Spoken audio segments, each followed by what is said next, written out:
How to scan on Snapchat app. Hello guys, in today's video I'm going to show you how to scan on Snapchat mobile app. So all what you have to do is simple, go to Snapchat. Now this is the home page, as you can see right here.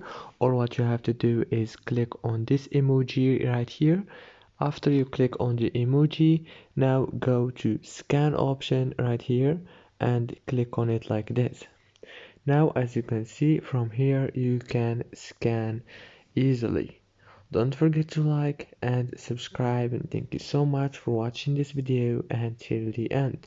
See you later. Thank you so much.